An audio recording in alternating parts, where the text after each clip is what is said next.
Alright, welcome everybody to part 6 of Mix vs. Mix, where me and my buddy Sam are both doing a mix of the same song, and we're kind of comparing and contrasting our different approaches and techniques to get a desired result for this song. So today we're going to be looking at the strings and keys parts. Next time we'll be looking at vocals. And let me just start out by saying, please excuse my voice. I'm feeling a little bit under the weather today. So I hope that doesn't bother you too much. But that being said, let's go ahead and listen to these strings and keys in the track as well as in solo. And I'll kind of like open up the plugins so you can see what was going on. And then after we've listened to some audio, we'll go ahead and take a look and talk about the choices I made for mixing these parts. All right, let's go ahead and get started.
Memories from my past.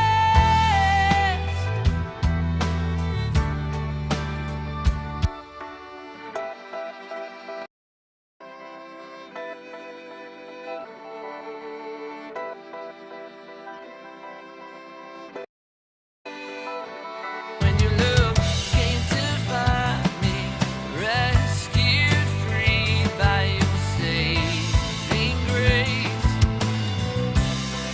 your warming embrace.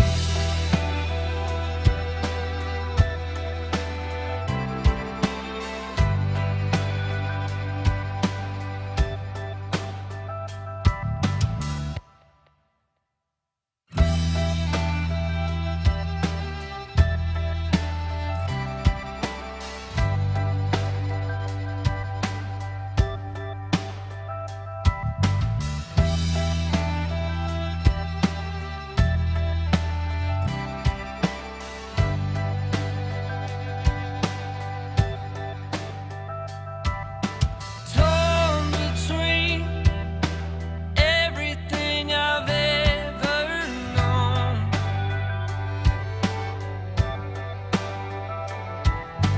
run down on this long and lonely road.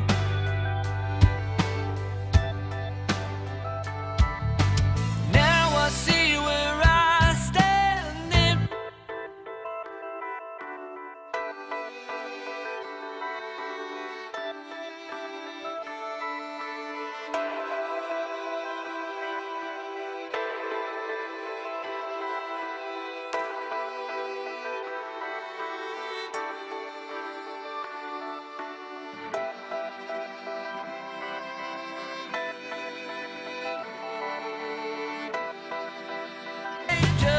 My own destruction when your love came to find me, rescued free by your saving grace,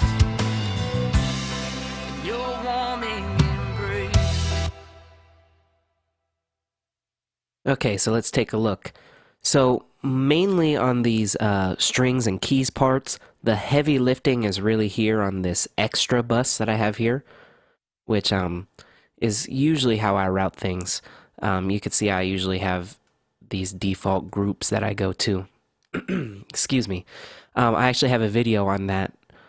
And I started off here with a virtual tape machine at 15 inches per second because For me, the main issue with these strings parts was that they were very, very bright and like tinny, and not necessarily in a way that traditional EQ would fix.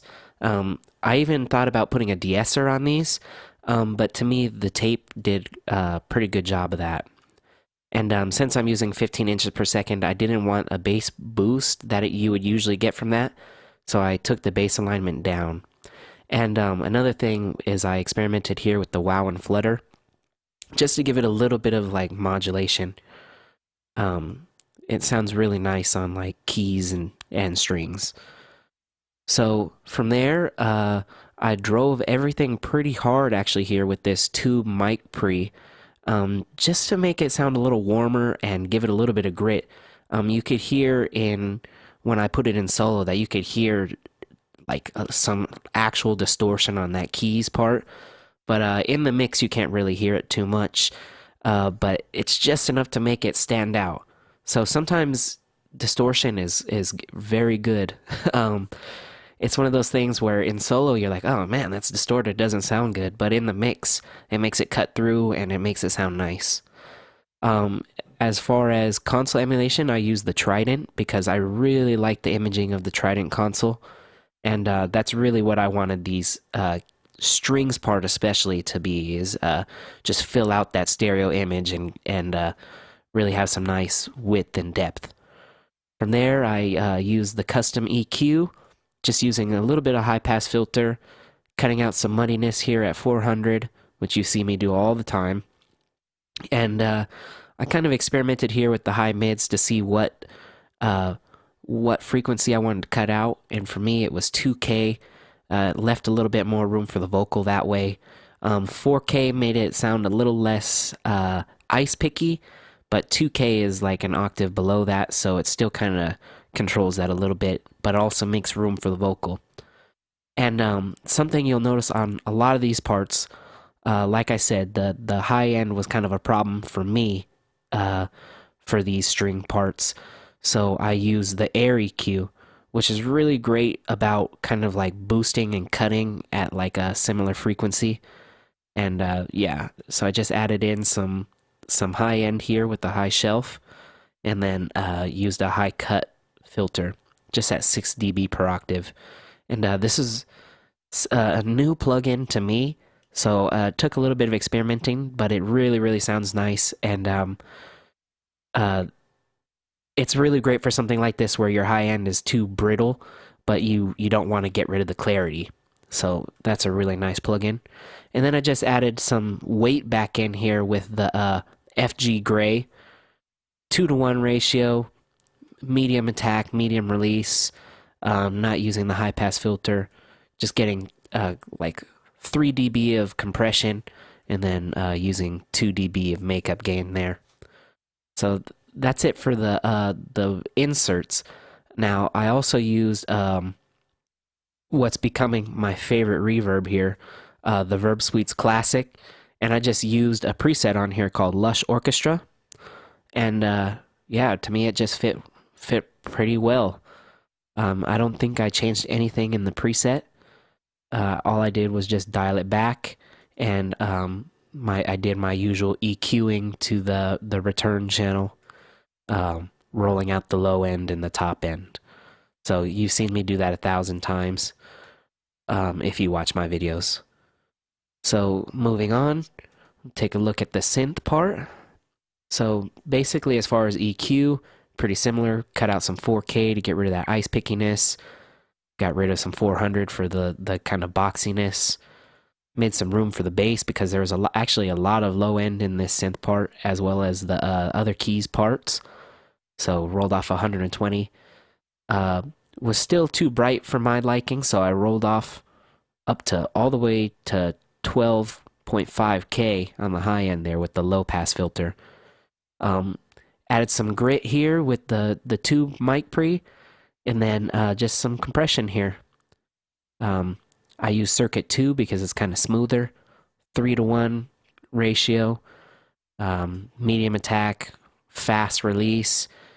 Had some makeup gain here, and yeah, pretty simple settings there. As far as the Rhodes, I didn't really do too much with it. Uh, I did some drastic EQ, but as far as excuse me, as far as other processing, there isn't any. So um, I just rolled off some of the low end here, rolled off even more at 200, cut out the low mids, boosted a bunch, 10 dB at 7K. So this isn't something you see me do a lot, but this is something that it was really hard to make the B3 and the Rhodes and the violin and the synth and everything mesh together. I just wanted it to poke out just a little bit, but not fight other instruments. So that was my thinking behind these drastic moves here. So 10 dB at 7K and then 10 dB here at 12K. And that made it sound nice to me.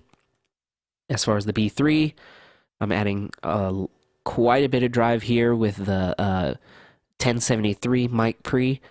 And then it looks like I'm using compression, but I'm not.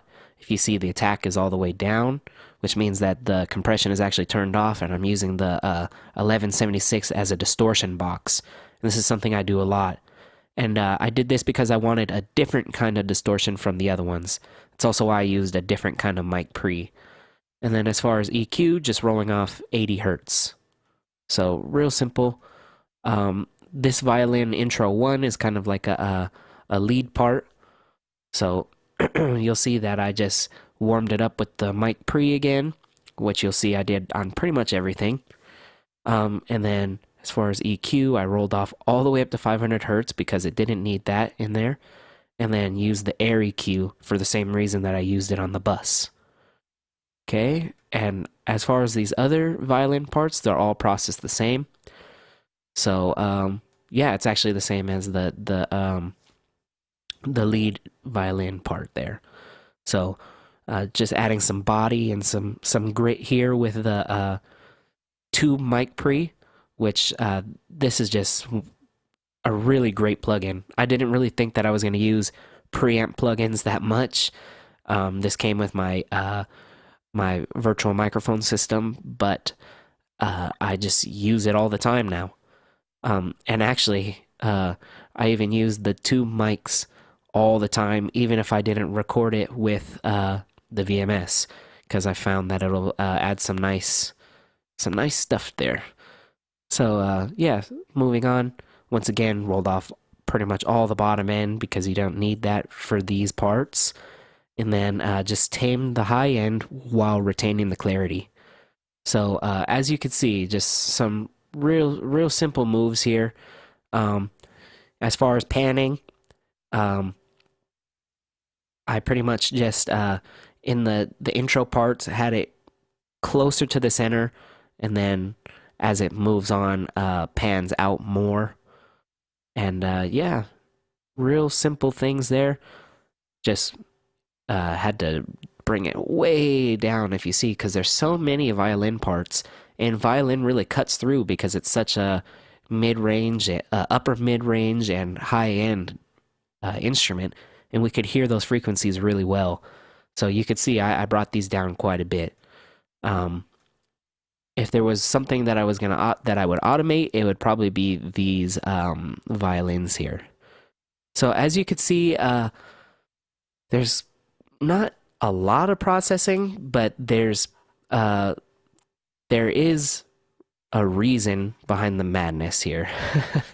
You might think like, oh wow, that's a lot of EQ, but let me go ahead and play this for you one last time without any plugins on. I'll just solo the extra parts here. We'll come to the intro. I'll just take off all the plugins, and you could just listen to these strings, and you'll hear how bright and brittle. And then we'll say our goodbyes.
Sorry about the dodgy skipping around in the track right there.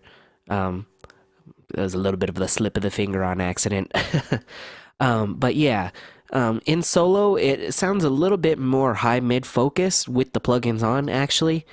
But in the track, you can hear that like it sounds real dull, and it doesn't. The there's high end there, but it's not a nice high end, you know, which is the great part of the Air EQ is it actually almost sounds like with the plugins there's more high end, but it's a nicer high end. So you could have all the high end in the world, but if it doesn't sound sweet, it's gonna be ear piercing and not nice sounding. And with the plugins, you could hear that there's really a sense of space and depth and imaging and width. So that was really my idea there, and I think that I accomplished it. So if you think otherwise, you can tell me how you would have approached this, and maybe I can learn something from you. Um, not everything that I say here is, in fact, nothing that I say here is a hard and fast rule. There's no such thing when it comes to mixing. So there's 1,000 ways you can approach things. This is just how I did it. So I'm sure that you'll see when you look at Sam's mix, he approached this in a different way. Maybe he didn't even touch these. Maybe he just threw a high pass filter on there and said, hey, it sounds good. We'll see. I haven't seen his video, so I'm very much so looking forward to seeing how he approached this, because like I said, this was the hardest part of the mix for me. By far, this was the hardest part of the mix for me. So I hope you enjoyed this video. I hope you learned something new. I hope that you can take these ideas and translate it into something that you can work into your own mixes.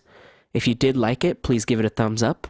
If you didn't, you can give it a thumbs down. That's okay. You're entitled to your opinion, as I always say.